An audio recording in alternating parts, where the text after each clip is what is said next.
province regorge. Ah, je ne sais pas bien. Tout est à Paris, tout à Paris, à Sarkozy. Demain, je rentre chez moi à Bruxelles. Ben demain, oui. Ben, ça fait déjà 10 jours que tu es ici d'ailleurs. Hein. Oh, ça fait plus de 10 jours. Hein. Ça fait plus de 10 jours. Mais en tout cas, j'ai hâte de retourner à Bruxelles. Il y a beaucoup de choses. Alors, qu'est-ce qui s'est passé ici pour que tu viennes prêcher ici, entre guillemets, célébrer les offices ici, les messes ici, dans le 7e arrondissement, là où il y a les riches? Disons, j'ai voulu prendre quelques jours de vacances après avoir beaucoup travaillé durant toute l'année. Je fais comme Jésus. Après avoir guéri, après avoir multiplié le pain, après avoir fait son travail, il s'était retiré. Alors j'ai voulu me retirer aussi pendant quelques jours pour me refaire moralement, physiquement et spirituellement. Je pense que le corps humain a toujours besoin de se refaire pour mieux repartir. Ah, ben, c'est très bien. Et à part cela, est-ce que vous avez suivi l'interview faite à Herman Cohen concernant la RDC? Oui, j'ai appris cette histoire-là d'Herman Cohen qui parle de la balkanisation du Congo. Le Congo est trop grand, il faudra qu'on donne une partie au Rwanda. Moi, je pense que ce monsieur, il ne comprend pas beaucoup de choses parce que ce n'est pas à un Américain de venir dicter aux Congolais ce qu'il doit faire. Si le Rwanda est petit, ce n'est pas nous qui avons décidé que le Rwanda soit petit. Le Congo, c'est un territoire bien déterminé. Je ne pense pas qu'un Congolais puisse accepter que quelques centimètres du Congo aillent au Rwanda. Ça, je pense qu'il n'y a aucun Congolais qui est prêt à accepter cela. Mais il dira de fait que l'administration américaine, ce qu'on appelle le secrétariat d'État américain, bien sûr, reconnaît de fait que le Rwanda a économiquement cette partie du Kivu. Mais ce n'est pas une raison pour que nous arrivions à donner notre pays. Ils en ont et ils volent nos richesses. Nous savons qu'ils sont en train de piller les richesses du Congo, mais le Congo cette partie-là du Congo ne leur appartient pas. La preuve en est, vous pouvez parler avec des ressortissants de l'Est, les Bashi, les Baavu, les Banande. Il n'y a aucun peuple qui fait partie de ces trois tribus qui peut vraiment vous dire que oui, nous acceptons à ce que nous soyons annexés au Rwanda. Il n'y en a pas. Il n'y a aucun Congolais qui puisse dire aujourd'hui que la partie Est, donc Goma, Bukavu, soit annexée au Rwanda. Il n'y en a pas. D'ailleurs, chez les Baches, il y a un proverbe qui dit « Lorsque vous construisez votre maison, les portes de votre maison doivent regarder sur le Rwanda. » Parce qu'ils savent que le Rwandais, c'est un ennemi. Il faut toujours être en position de défense, en position d'attaque. Alors comment quelqu'un de l'Est peut accepter aujourd'hui d'aller vivre sous la botte rwandaise? Ça, je crois que ça ne se fera jamais. Oui, ça ne se fera jamais, mais si on regarde par rapport aux Américains, ce qu'ils font de ce monde, ils refont le carte de ce monde, ils enlèvent qui ils veulent, ils mettent qui ils veulent. Ne croyez-vous pas que ça va pouvoir arriver un jour, cette histoire? Oui, au niveau des chefs d'État, ils sont en train de le faire. Mais là, je crois peut-être que vous faites allusion à ce qui vient de se passer au Soudan. Voilà. Les Soudanais eux-mêmes étaient demandeurs. Il y avait des Soudanais du Sud qui voulaient avoir leur État et les autres qui voulaient avoir leur État indépendant. Tandis que pour le cas du Congo... Qui est la capitale devenue aujourd'hui Juba, là. Oui, qui est devenue Juba. Tandis que pour le Congo, il n'y a pas de Congolais qui disent que nous aimerions à ce que le Congo soit balkanisé, le Congo soit coupé en 1000 morceaux. Il n'y en a pas. C'est ça la différence avec le Soudan. Les Soudanais étaient demandeurs. Tandis que les Congolais, eux, ils ne sont pas demandeurs. On ne peut pas nous imposer la volonté d'un peuple, on ne peut pas nous imposer la volonté des Américains. Je crois que les Américains, ils n'ont pas beaucoup de leçons à apprendre aux gens. Quand on regarde l'histoire, la guerre du Vietnam, ils ont travaillé aussi en Somalie, tout ça, qui nous donnent au moins une preuve pour nous montrer où est-ce qu'ils ont remis l'ordre, où est-ce qu'ils ont remis la paix. L'Irak est là. L'Irak est là, on voit comment l'Irak est en train aujourd'hui de tomber toujours dans le chaos. Dans le chaos. Et ceux qui étaient partis là-bas pour dire que nous sommes des faiseurs de paix, nous venons... Les gendarmes du monde. Les gendarmes du monde, comme ils le disent. Mais on ne voit pas là où les Américains ont ramené la paix quelque part. Partout où ils passent, c'est pour semer le chaos. Partout. Même la Libye, la situation que la Libye traverse aujourd'hui, Je suis curieux de voir comment la Libye va se porter après 2 ans. On a traité Kadhafi de tous les mots, c'était un tyran, c'était un dictateur. Mais quand il traitait avec Kadhafi, quand il déroulait des tapis rouges pour lui, Kadhafi n'était pas tyran. À ce moment-là, il était un homme fréquentable. Aujourd'hui, il devient tyran parce qu'il n'a pas voulu entrer dans leur logique. D'ici quelques jours, ici, on va accueillir le président rwandais, Paul Kagame. Le 12 septembre. On va l'accueillir à l'Elysée. On va dérouler les tapis rouges pour Kagame. Est-ce qu'ils peuvent nous dire dans quel camp se trouve ce monsieur? Est-ce qu'il est dans le camp des démocrates? Est-ce qu'il est dans le camp des dictateurs? Est-ce qu'il est dans le camp des tyrans? Ils disent qu'il a fait une performance extraordinaire par rapport à l'économie. Il a ramené le pays-là à un niveau d'économie beaucoup plus élevé. En Afrique, il est maintenant, comme on veut, le garant de l'économie de l'Afrique. Ils disent que dans pas longtemps, ce pays-là sera la Suisse de l'Afrique. Économiquement parlant, je crois qu'ils ont raison. Il a essayé un peu de faire remonter l'économie rwandaise. Une partie aussi, c'est lié à l'économie congolaise qu'on est en train de piller de l'autre côté. Ça, il faut le reconnaître. Mais sur le plan politique, est-ce que vraiment ce monsieur, il est démocrate? Où se trouve Victoire Ingabire, qui a été candidate aux élections présidentielles et on a arrêté Victoire avant les élections. Et jusqu'à présent, Victoire est en prison. Si réellement ce monsieur est démocrate et il veut travailler avec toutes les tendances, où se trouve cette dame aujourd'hui qu'on est en train de maltraiter en prison? Quelles sont les raisons qui ont poussé Kagame pour arrêter cette dame afin de l'emprisonner, si réellement ce monsieur est démocrate? Moi, je crois qu'économiquement, il est en train de faire quelque chose, soyons objectifs, mais politiquement parlant, Kagame, c'est un tyran comme tout le monde. Le désordre que nous avons à l'est du Congo aujourd'hui, ça provient d'où? Ça provient de Kagame, avec toutes les multinationales que nous connaissons. Ils veulent que ces désordres perdurent à l'est du Congo et ça leur profite, comme on dit.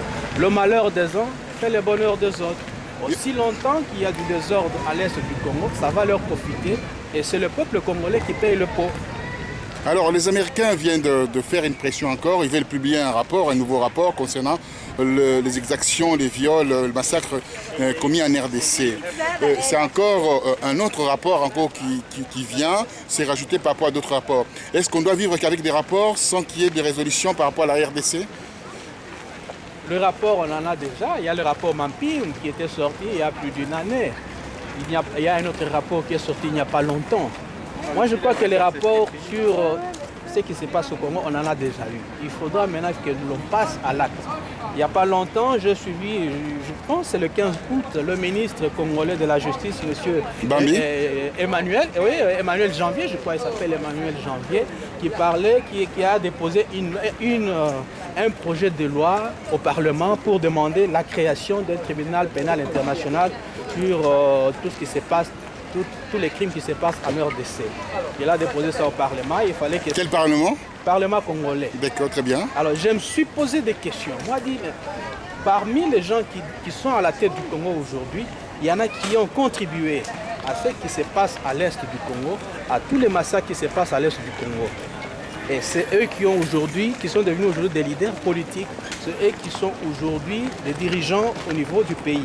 Est-ce que ces gens peuvent accepter pour qu'ils soient traduits en justice?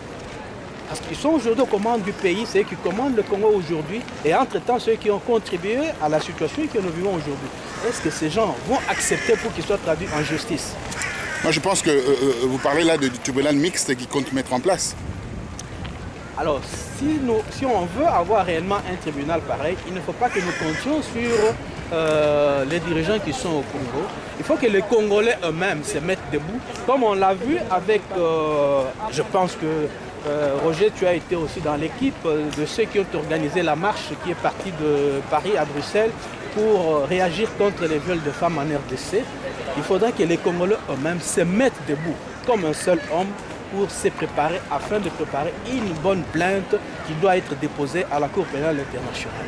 On ne doit pas compter sur les soi-disant grandes puissances et compter sur les soi-disant dirigeants que nous avons au Congo. Alors pour revenir à cette plainte que vous parlez là, vous ne voyez pas qu'il y a des pots de banane par rapport à cette constitution d'une commission, bien un tribunal international pour la RDC. Voyez-vous, avec la Libye, ça a été très très vite, Moreno a été saisi et aujourd'hui, Moreno réclame l'extradition de fils Kadhafi et également de lui-même le leader Muammar Kadhafi. Et également par rapport à al-Bashir, Omar al-Bashir. Et au Congo, il y a Bosco Tangana, Kunda Batouare, tout ce monde-là sont tapés. C'est ça que je dis, il faut que les Congolais nous-mêmes nous fassions des pressions. J'avais suivi l'interview du soi-disant président du Congo aujourd'hui, je ne veux pas citer son nom. Ah oui, il y a déjà quelques mois passés, on lui avait posé des questions sur M. Bosco Tangana et il avait dit qu'on ne peut pas arrêter ce monsieur parce que si on l'arrête, on met en péril la paix à l'est du Congo. Or, ce monsieur, il y a un mandat d'arrêt contre lui, un mandat d'arrêt international. Comment on peut accepter de laisser ce monsieur à l'est du Congo? Pourquoi? Parce que si on arrive à mettre la main sur lui, ça va casser la paix. D'ailleurs, il n'y a pas de paix à l'est du Congo. Moi, je pense que le problème, c'est à nous, Congolais. Nous devons faire des pressions. Il ne faut pas que nous nous fatiguions parce que nous nous fatiguons assez facilement. Nous ne sommes pas très persévérants dans ce que nous entreprenons comme activité. Lorsque nous commençons avec quelque chose à 8 h du matin, nous aimerions voir les résultats à 19 h. Si nous ne voyons pas les résultats à 19 h, nous nous décourageons facilement. On se dit, à quoi bon continuer parce que nous ne sommes pas écoutés. Moi, je pense que ceux qui sont les grandes puissances aujourd'hui, demain, ils ne le seront pas. Regarde, quand on regarde l'histoire, l'Espagne, l'Italie, c'était des très grandes puissances au niveau mondial. Il y a toujours une période où les grandes puissances ne sont plus des grandes puissances, ils deviennent comme tout le monde. Moi, je pense que nous, Congolais, nous devons aussi mettre cela en tête.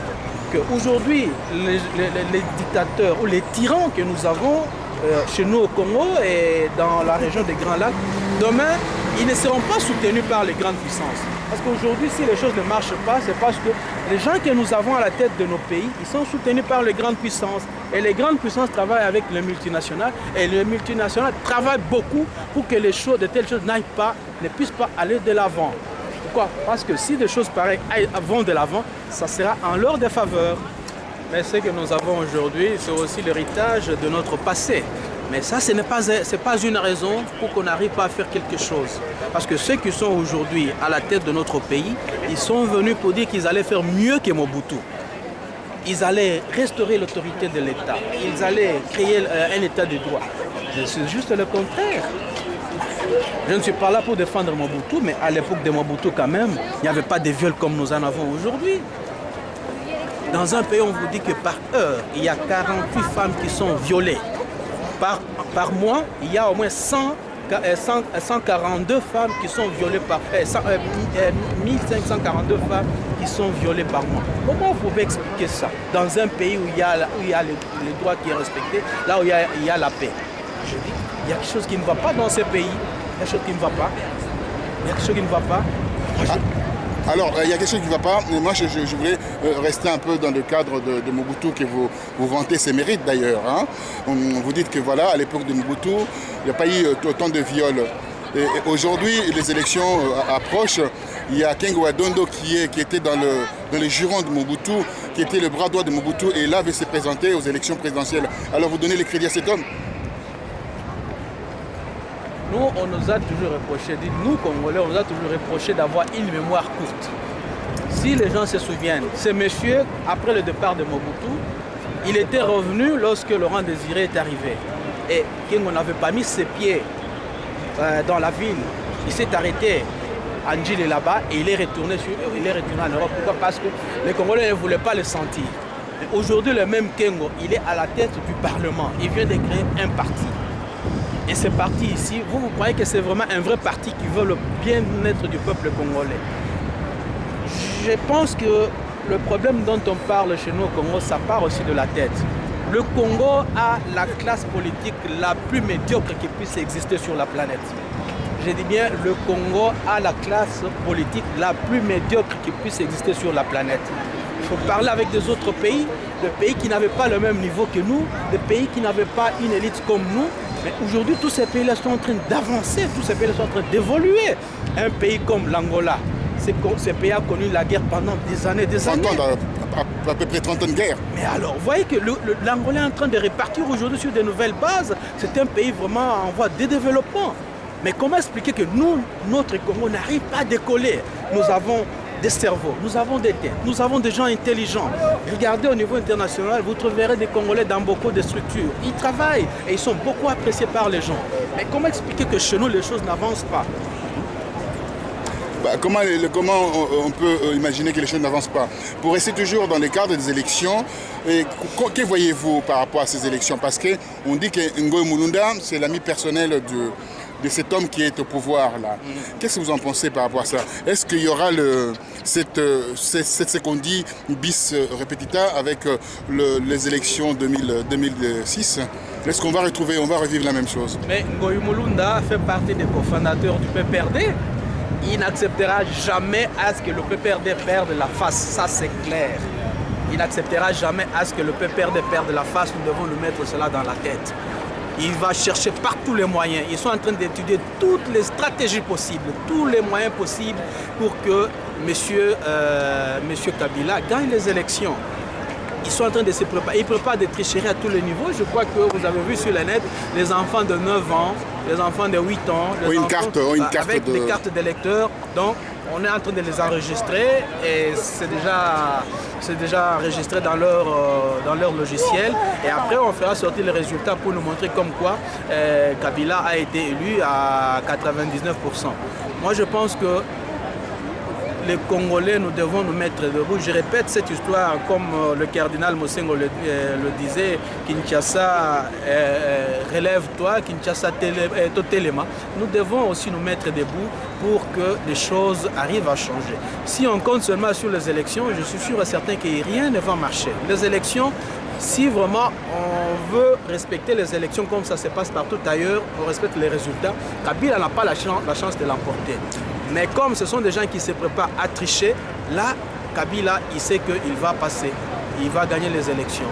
C'est là où l'opposition doit faire taire son moi pour dire que c'est le peuple qui doit nous intéresser et nous devons faire quelque chose pour ce peuple. Aussi longtemps que l'opposition n'arrive pas à se dépasser, à aller au-delà des sentiments, à aller au-delà des petits intérêts personnels, c'est le peuple qui va en pâtir. Parce que tous les politiciens que nous avons aujourd'hui, ce sont des gens bien assis. Ils vivent dans le confort, ils sont dans de bonnes conditions matériellement. Mais c'est le petit peuple qui souffre. Demain, s'ils n'arrivent pas à gagner les élections, ils seront là comme sénateurs, ils seront là comme députés, ils seront là comme ministres. Mais ce sont nos pauvres sœurs, nos pauvres frères qui ont des problèmes pour se faire soigner. Parce que eux, quand ils ont des problèmes de santé, ils se déplacent facilement, ils viennent en Europe, ils se font soigner. Quand ils ont des maux de dents, quand ils ont des maux d'yeux, ils viennent se faire soigner en Europe sans problème. Mais moi, quand j'ai ma pauvre grande sœur qui est au Congo, qui ne sait pas avoir un comprimé d'aspirine, comment elle peut s'acheter un ticket d'avion pour venir en Europe? C'est là où je demande à nos politiciens qu'ils fassent taire le moi pour voir l'intérêt suprême. Ils peuvent avoir des divergences, mais qu'ils arrivent à voir ce qui les unit, ce qui peut le mettre ensemble, c'est l'intérêt du peuple congolais. Le peuple congolais souffre aujourd'hui. Je pense qu'il n'y a aucun peuple sur la planète qui souffre comme le peuple congolais. Et ce que nous avons comme richesse, ce que nous avons comme potentialité, ce peuple ne mérite pas ça. Il faut que nos politiciens se fassent violence pour aller au-delà des intérêts personnels.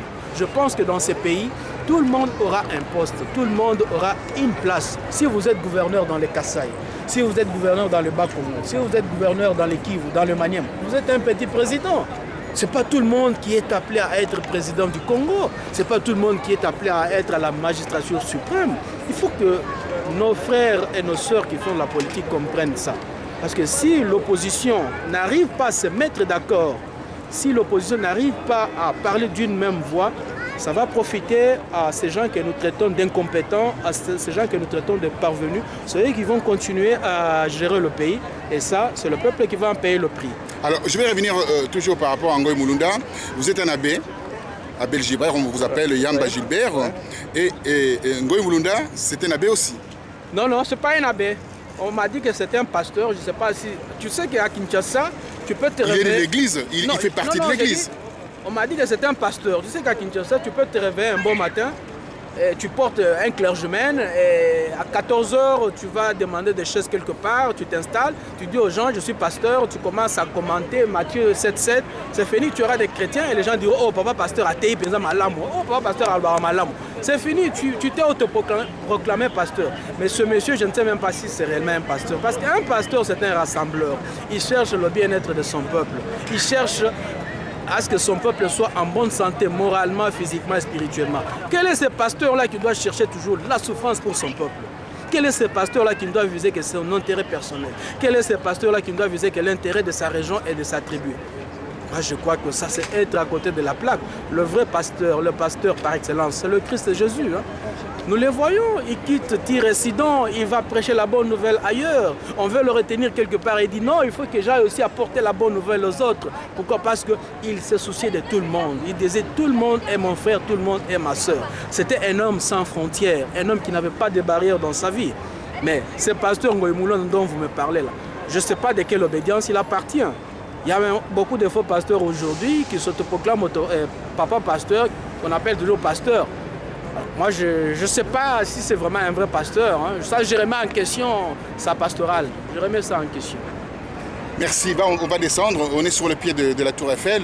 Et là, on va descendre vers le quai pour essayer de continuer à dialoguer et tranquillement à propos de notre pays. Il y a des échéances électorales qui vont arriver. Précisément le 28 novembre 2011. Il y aura un président qui sera élu par le suffrage direct, universel. Et là, on va pouvoir se retrouver avec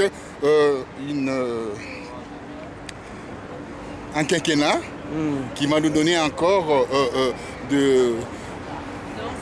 des histoires, des problèmes, des drames en RDC si ces présidents-là venaient à être réélus. Quel président? Ce président qui est en place, parce que là vous parlez de la tricherie. Il me semble que tout est préparé aujourd'hui pour que ces présidents-là repassent.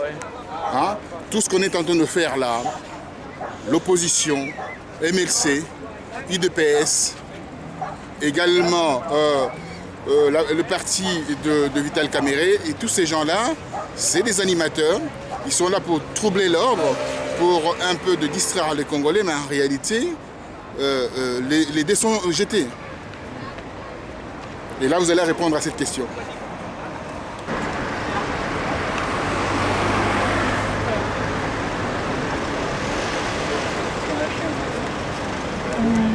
Alors, vous allez répondre à cette question. Bien sûr, il y a des enjeux importants.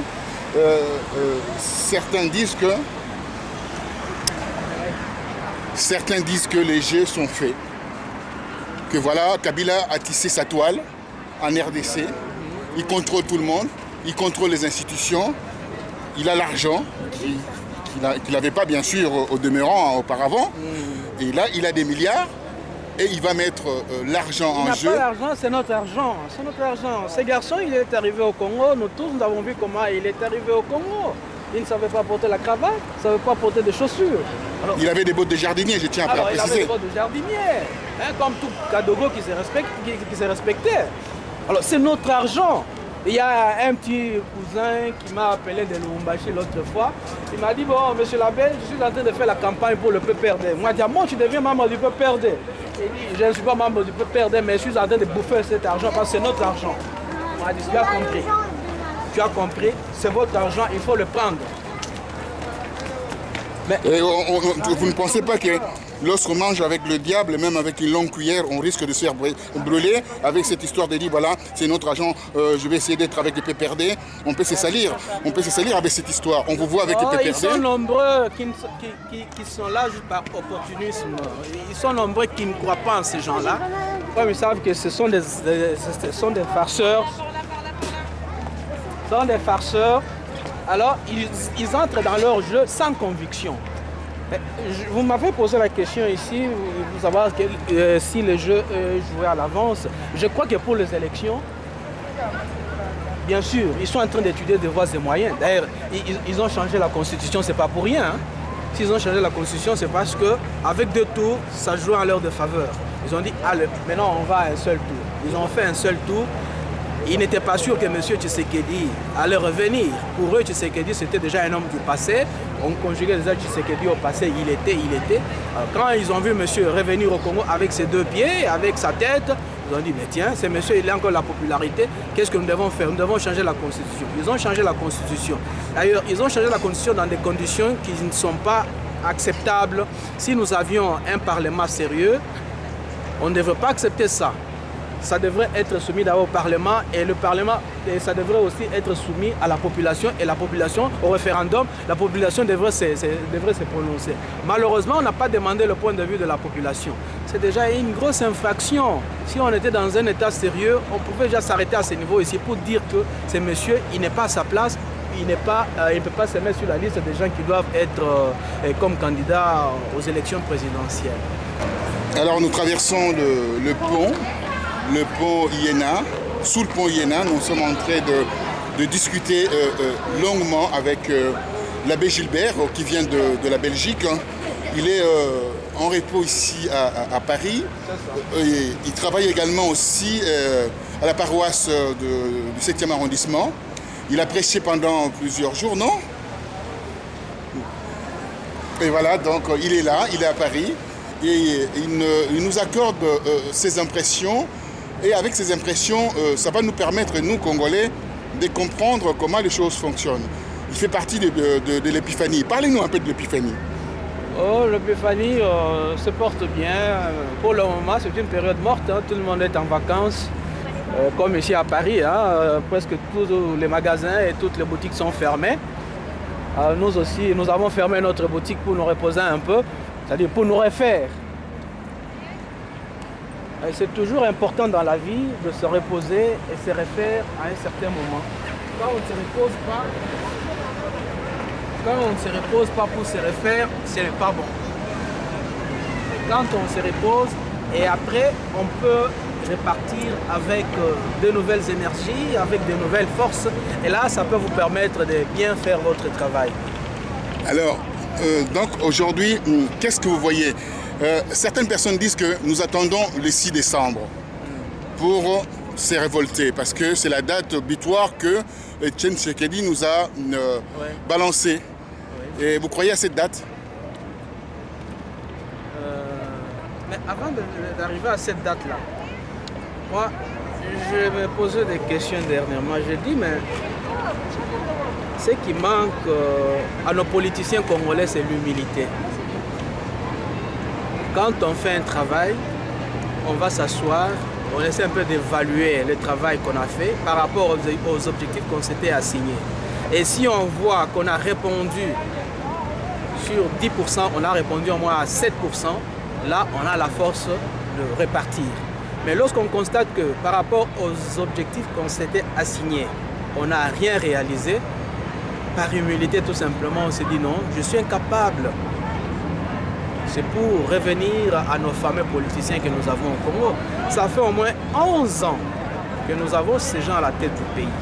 Ces gens sont venus au Congo, je venais de le dire tantôt, pour dire que nous venons faire mieux que Mobutu.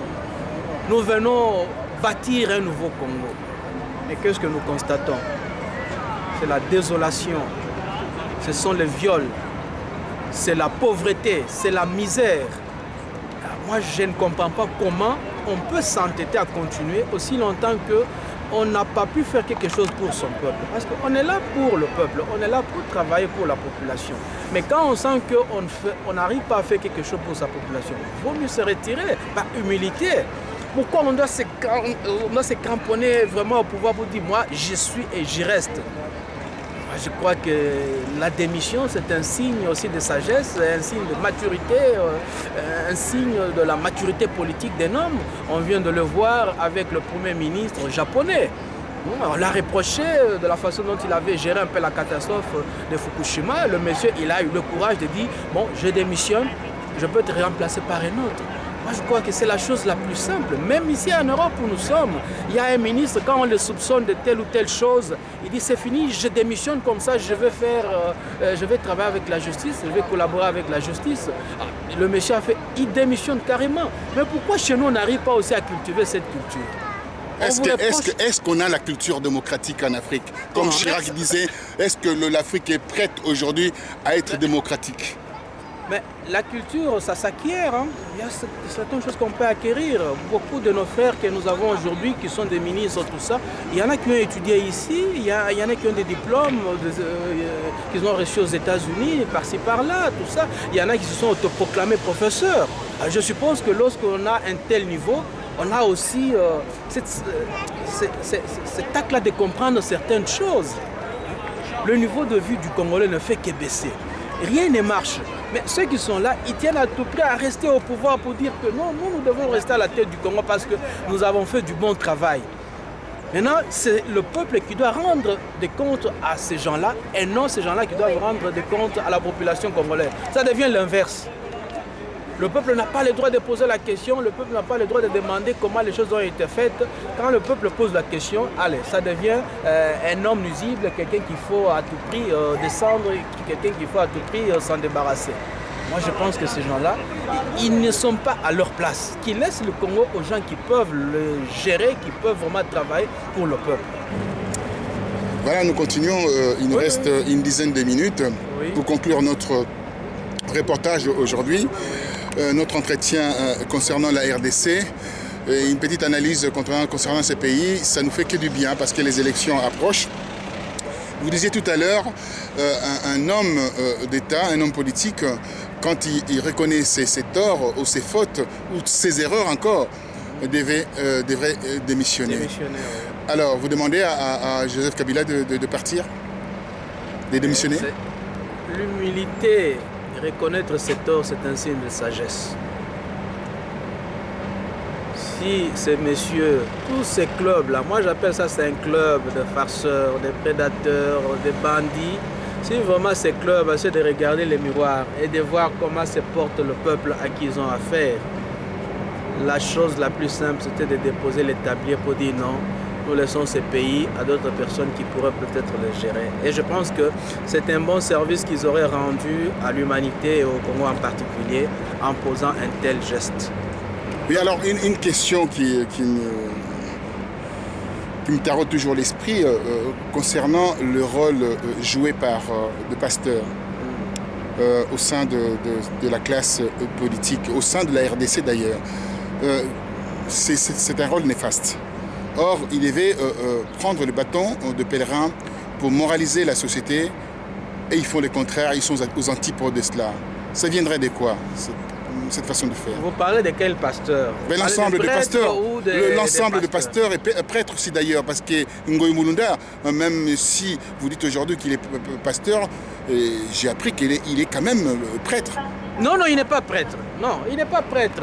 Un prêtre, c'est quelqu'un qui est passé par la formation sacerdotale, hein, comme moi. Donc, il fait au moins le noviciat, le postulat, la philosophie, la théologie et peut-être d'autres études après.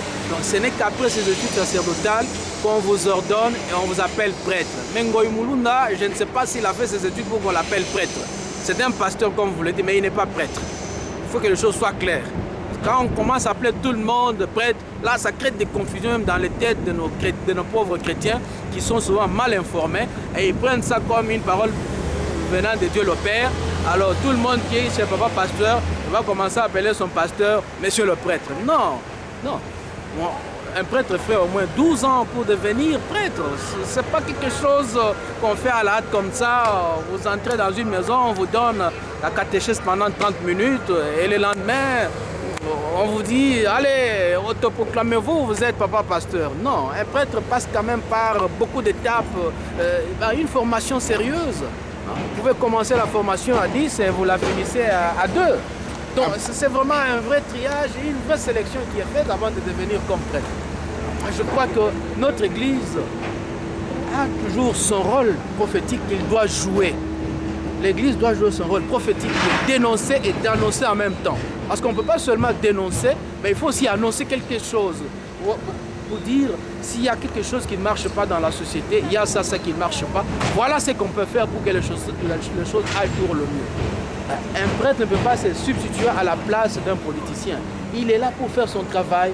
Et ici et là, nous nous référons au prophète de l'Ancien Testament, Amos, Jérémie, Isaïe, Ézéchiel et tous ces prophètes-là. C'est ce qu'ils faisaient comme travail. Ils étaient là pour ramener le peuple à la raison, ils étaient là pour sensibiliser le peuple, ils étaient là pour éveiller le peuple. Et je pense que c'est le rôle que l'Église a joué et c'est le rôle que l'Église est en train de jouer aujourd'hui dans l'Église du Congo. Nous n'avons pas nos substituts à la place des politiciens. Mais nous sommes là pour les aider, nous sommes là pour leur donner des conseils. Quand ça ne va pas, on leur dit non, monsieur, là ça ne va pas. Les prêtres sont là pour essayer de promulguer des conseils et aussi de réguler une société. Oui. Aujourd'hui, les kimbanguistes se rangent aux côtés de Joseph Kabila, faisant la pression pour que ses adeptes, les Sumo Kimbangu, soient derrière Kabila lors des prochaines élections. Que pensez-vous de tout cela?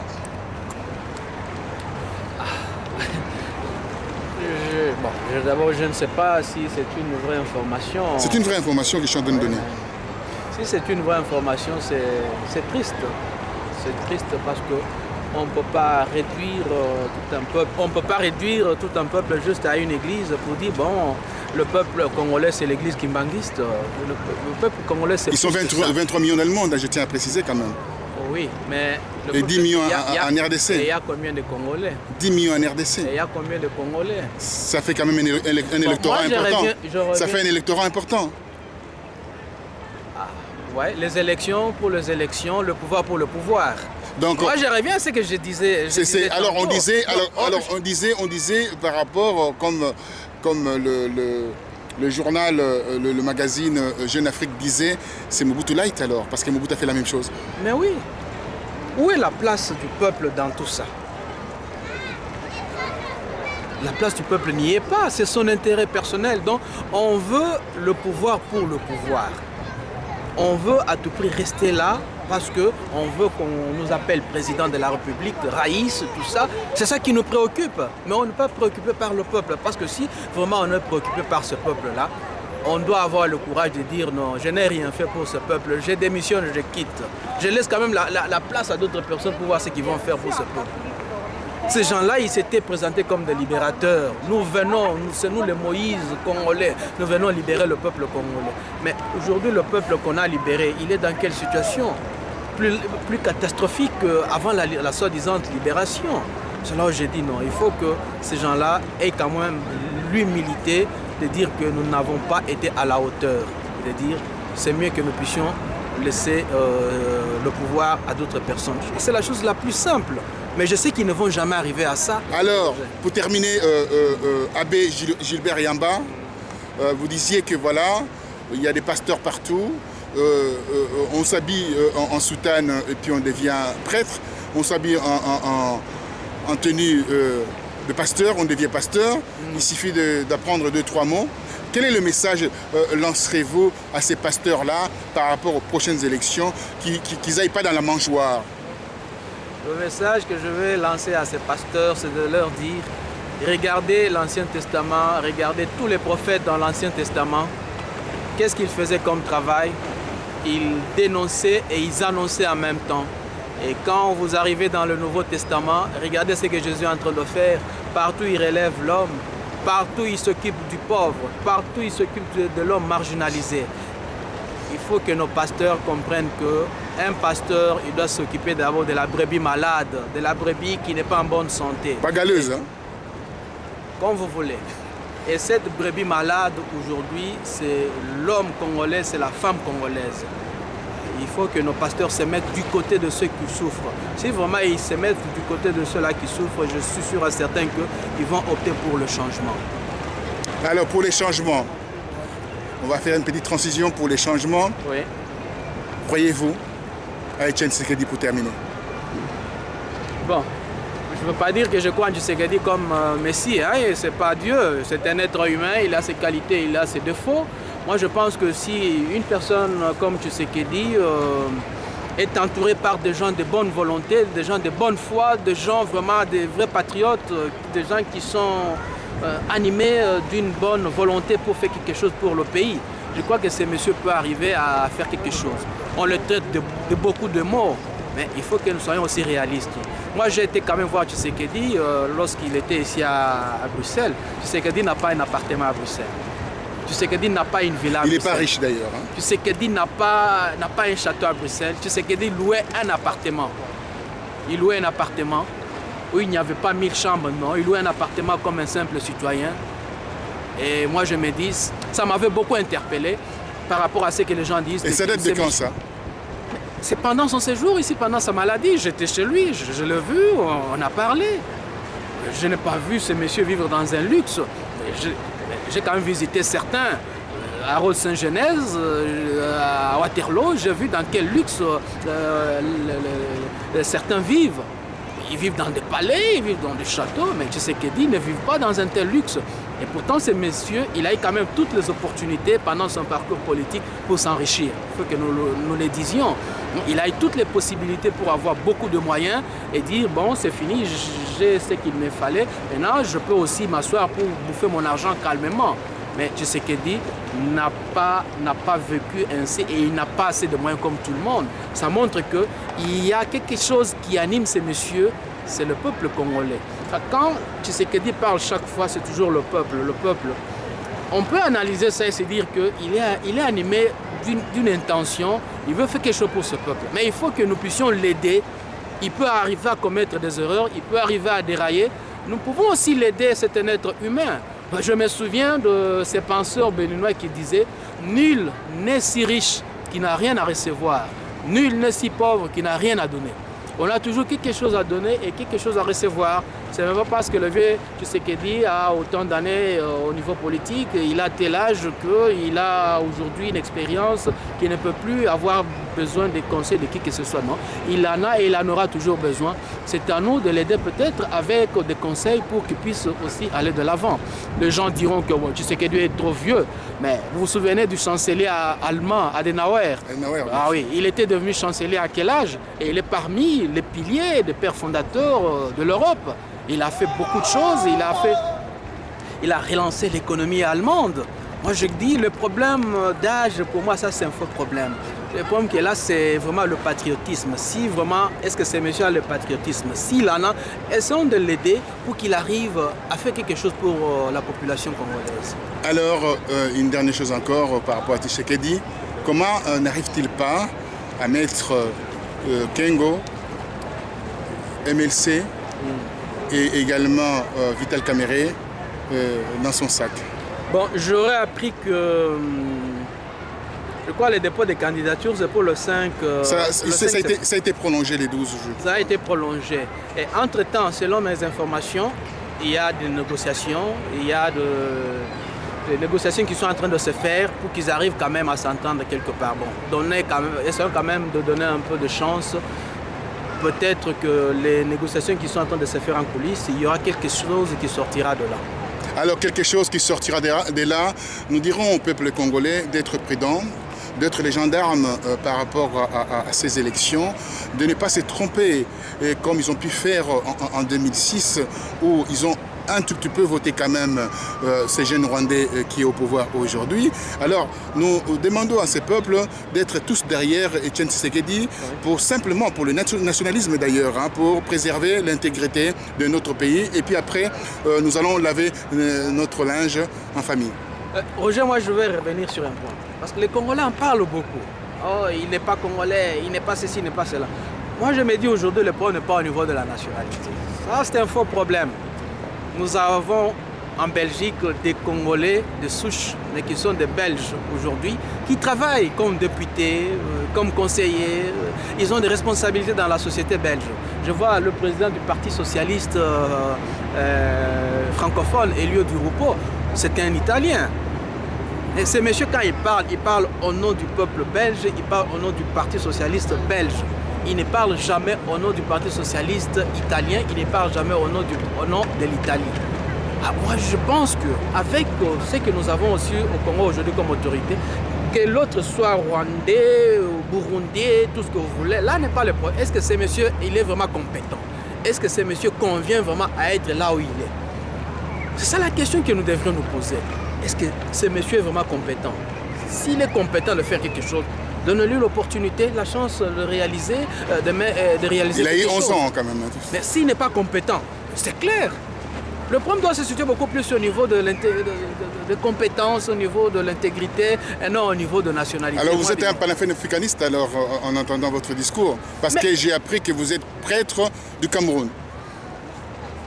Oui, je suis prêtre du Cameroun. Oui, je suis Tout en étant congolais. Oui, je suis prêtre du Cameroun, mais maintenant j'ai des sœurs en Belgique. Mais très bien. Alors, moi je pense que aussi les Congolais devaient être aussi prudents par rapport à ce qu'ils ont connu pendant ces 11 années de pouvoir caporal de la RDC, où on a eu quand même plus de 6 millions de morts. Alors, donc pour sanctionner ce pouvoir, il faut simplement mettre à la tête de cet État un vrai Congolais, pour que ces Congolais puissent éradiquer en fait ces massacres et également ces viols perpétrés dans l'Est de la RDC. Un vrai Congolais compétent, ça c'est très important. Parce que vous pouvez prendre un enfant de Kanlouka, vous le mettez aussi, ou un chèque qui circule sur le boulevard, vous le mettez, c'est un vrai Congolais de père et de mère. Vous le mettez à la tête du pays, c'est un vrai Congolais. Et ça ne suffit pas d'être un vrai Congolais, il faut être un Congolais compétent. Oui, mais il aura toujours la fibre patriotique de préserver son territoire. Non, ça c'est vrai. Mais il faudrait qu'il soit compétent, qu'il ait vraiment le patriotisme, l'amour de son pays. Ça c'est très important. Quand je parlais des lieux du repos, les lieux du repos, mais c'est un homme qui ne respire que la Belgique. Il ne voit que la Belgique. Moi je n'ai jamais entendu Elio parler de l'Italie. Non, il est préoccupé par son pays qui est la Belgique en point en train. Moi, je pense que nous aussi, nous devons avoir des gens comme ça. Si c'est vraiment un homme qui est devenu Congolais par adoption, mais qui aime ce Congo-là et qui veut faire des choses pour le Congo, nous devons le soutenir. Mais si c'est un homme qui est venu Congolais par opportunisme, juste pour voir ses petits intérêts et les intérêts de son pays, le Rwanda, de son pays, là, je dis, ce monsieur-là n'est pas à sa place. Le monsieur-là n'a vraiment pas sa place. Pour ce qui me concerne, il devrait retourner là où il vient, avec ses bottes de jardinier. Moi, je demande seulement une seule chose aux Congolais, d'être attentifs, prudents. D'être prudent. La prudence est la maîtresse des vertus.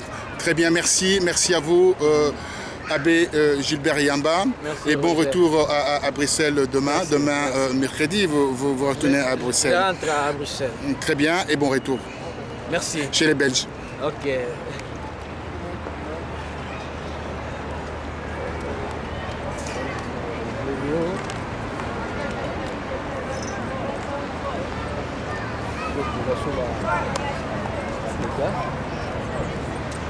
Non, mais il faut sanctionner ces gens. Il faut les sanctionner. Nous en avons marre. Comment un peuple congolais va devenir un peuple clochard? Ça devient partout. Hein. Quand tu arrives quelque part, on voit le passeport congolais. On se pose des questions. On dit, mais est-ce que c'est un homme? Est-ce qu'il a vraiment sa tête à sa place? Les Congolais vilipendés. Hein? Il y en a qui ont honte aujourd'hui de se dire Congolais. Hein?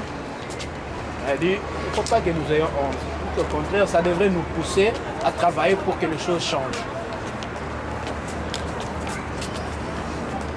Comme le dit Saint-Augustin, on peut tirer le bien du mal. Nous pouvons tirer aussi une expérience négative en partant de ce que nous sommes en train de vivre. Et bon, on peut tirer aussi les diables par la queue, hein, attention.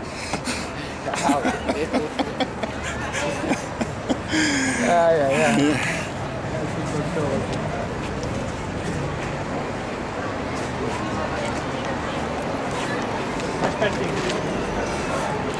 Savez-vous qu'il y a plus de 80 millions de visiteurs par an ici, à Paris, à la Tour Eiffel, 80 millions de touristes. Et nous n'avons pas développé le tourisme en RDC. Nous avons beaucoup de sites qui datent. Mais bon, comme à la tête de ce pays, voyez-vous. Comment on peut développer le tourisme quand on ne sait même pas encore développer les besoins alimentaires? Avoir à manger et à boire, on n'en a pas. Comment on peut se préoccuper du tourisme? Hein? Merci mesdames, mesdemoiselles, messieurs, chers téléspectateurs d'Africa TV. Voilà, nous venons de terminer notre reportage au pied de la Tour Eiffel que vous voyez là. Cette Tour Eiffel là, ça a été construite pour l'exposition universelle de 1889, si je m'abuse. Et là, ça devait être détruite après l'exposition, partir à la ferraille. Mais voilà, avec des esprits lumineux, ils ont conservé cette tour Eiffel aujourd'hui. C'est le symbole même du tourisme en France et la symbolique du tourisme en Europe. Merci à vous et à très bientôt.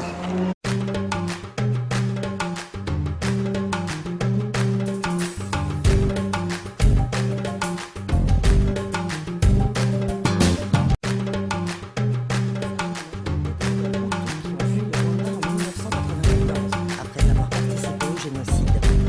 Pour acheter des armes, ils s'approprient les matières premières comme l'or et d'autres minerais dont le sous-sol de la province regorge.